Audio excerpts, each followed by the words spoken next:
Hello and welcome to this episode of the Business Spotlight. Today we're joined by Ollie. Hi, Ollie. Hey, how's it going? Yeah, good, thanks. So today we're going to be interviewing Ollie. Ollie, really excited to find out a little bit more about you, a bit more about your business. And for those of you that are tuning in for the first time today, the Business Spotlight, it's a bit about business, a bit about finding out from Ollie his journey so far in the business, and for you to learn a bit more about business in general, if you're getting into business, if you're already in business, or you're on that entrepreneurship journey. So, Ollie, if you could kick things off for us by just letting the viewers know who you are, what you do, and how long you've been doing it for. Yeah, so I'm Ollie Denley, one of the co-founders of Dills. We are a small chain of coffee and bagel shops in Hertfordshire. The other co-founder is Alex Rollings. We've been going for around 3 years now. We started in a van outside of a pub. So in the middle of lockdown, Alex and I quit our jobs, moved back to Hertfordshire, which is where we were from originally, bought a van, put a coffee machine in it. And I remember one cold day in February, in the middle of the pandemic, we just opened the hatch to the van and I think we sold £23 worth of coffee that on that first day. Wow. And then, yeah, so it sort of kicked off from there. That's brilliant. So what a way to kick things off. Thank you very much for that share. So what would you say, because obviously there's a lot of choice when it comes to coffee. So what would you say that makes you guys stand out from the other vendors that are out there doing something similar? I kind of say our USP is we do coffee the way we want to do it and hope that our customers enjoy it, as opposed to trying to make the coffee for the customers. So a good example of that is we only do two sizes of coffee cups. So we've got a 6-ounce cup and an 8-ounce, and that's all we do. We don't do mediums, smalls, larges. If you order a flat white, you're going to get it in this cup. And that's because there are so many coffee shops now. We want the people that generally like coffee and want the best coffee to come to us. And that's kind of been our USP, really. Yeah, I like that. I like that a lot. I think it's nice. It's a great way of looking at things. So, I mean, you mentioned day one was £23. So, Ollie, just give us a little whistle-stop tour of, the journey so far from that initial day to where you are now.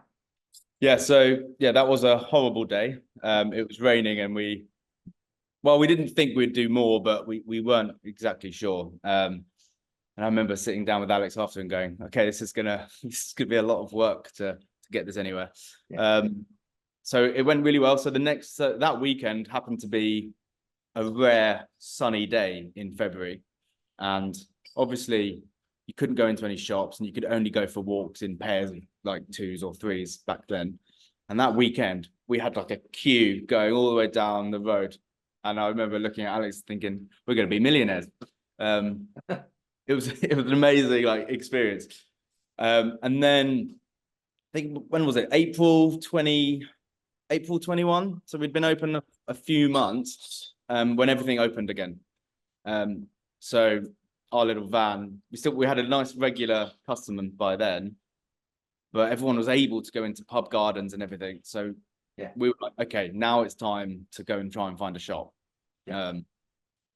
So we managed to convince a local landlord in Harpenden to rent out an office space in Harpenden and convert it into a coffee shop. Couldn't have any money. We needed a very, very small place. So that's still our baby now, which is in Harpenden. It's called the Cottage because it used to be a cottage 300 years ago or whatever. But it's tiny. You couldn't swing a cat in there.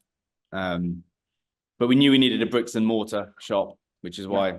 So we went and found it. It was cheap. It didn't cost us too much to. I remember spending buying the counter and realizing we had basically minus 300 quid in the bank after just doing that. So it needed to work. We didn't have any choices. We'd both quit our jobs, and this was now our job, so it had to work.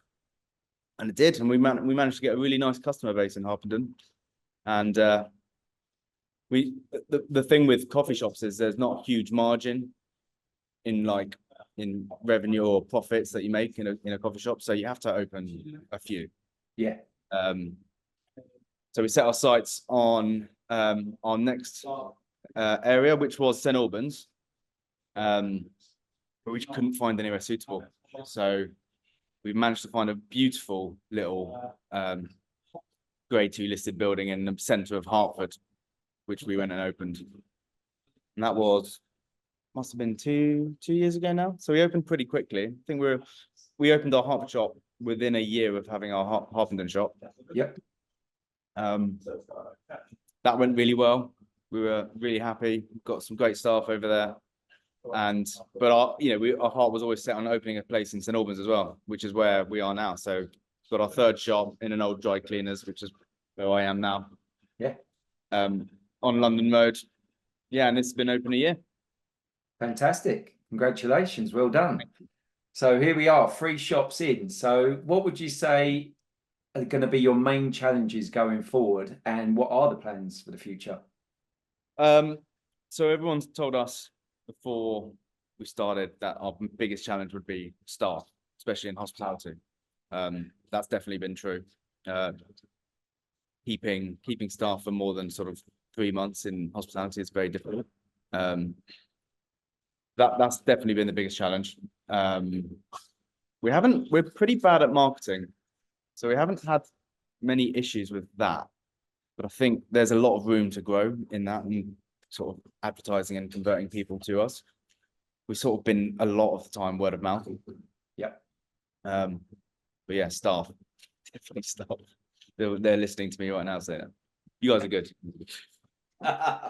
Brilliant. So moving on to yourself then, Ollie. I mean, as the business owner, what would you say has been the biggest lesson that you've learned in opening up the 3 shops that really stands out for you?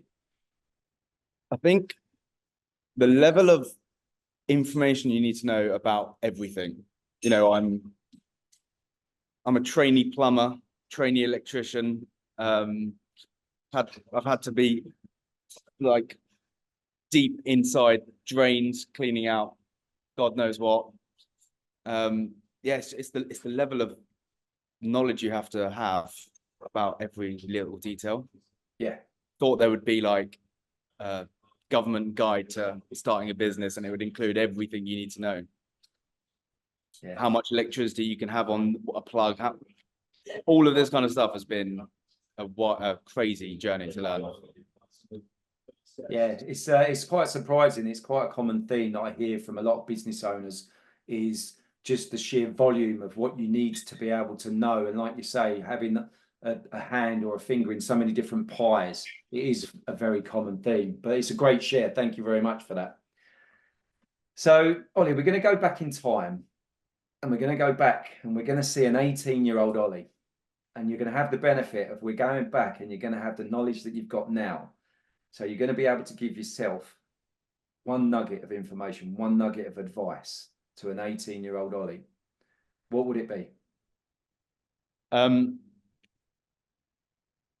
Just get open would be the advice. So we spent a lot of time trying to think of the perfect layout, the perfect way of doing this, the perfect way of doing that.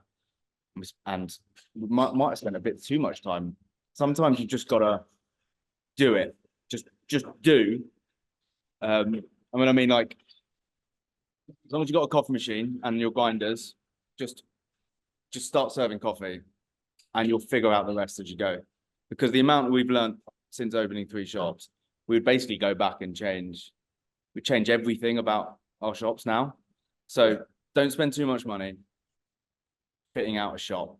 Get open, and you can always invest as you go when you've got the money. Yeah, that's an amazing piece of advice. That's a great share. Thank you for that. I'm sure a lot of our viewers watching today will be able to take heed from that. And it's again so true. So many of us, before we start something, we want everything to be so perfect. Yep. But don't realize that it doesn't need to be that way. And as you say, you learned so much from opening those 3 shops over the last few years, that experience that you've got from just getting involved and getting it done. Yeah. It will never be perfect. So don't try. Just do what you do well. So we've got hospitality experience, but we've got no experience building shops or how to like make counters or plumbing or anything. You just got to do it and you'll eventually learn, and then you can come back and change it when you have a bit more knowledge. Yeah, no, that makes an awful lot of sense. It really does. So, Ollie, we're going to ask you a question regarding passion. You know, you clearly got a lot of passion for what you do. You've opened up 3 shops now. So, what is it that really, really fires you up? What is it that inspires you, you know, to do what you do on a daily, weekly basis? Good question. So I've got a chef background, and Alex has got lots of hospitality background. I think we really wanted to just be in front of customers and talking to them and getting to know people. And even though we've got 3, and Alex and I aren't so much in the like on the ground talking to the customers, we really instill it in our guys here that is the focus. You've got to be their best friend. It's not just about asking them what they want to drink. It's about asking them how their day was. And that for us is really, really important. And that's what we're passionate about. Yeah. No, that's a great share as well. I mean, I think that's the key thing, isn't it? People buy from people. You know, don't get me wrong, you're going to need to serve some great coffee, right? But it's got to be served by some great people. Yeah. Yeah, and especially with the dynamic of the work-life balance we've got now, a lot of people are working from home, and if they get out for half an hour of the day, they want that human interaction because they're staring at a screen most of the day. They want to come out and they want to be asked how they are. They want to talk about the weather. Yeah. So it's important that we're facilitating that for them. Yeah, absolutely. And by the looks of things, the weather looks quite good where you are. The sun's just come out, yeah? Yeah, surprisingly, yeah. It's normally raining. Fantastic. So, Ollie, just to wrap things up then, I mean, you know, you've got 3 shops, and I'm sure people are not only going to want to find out a bit more about you and the business, but, you know, what's the best way for people to find out more and to get in touch and to find out where you are? Instagram is actually probably our best tool for this. So it's at Brad and Dills, all one word.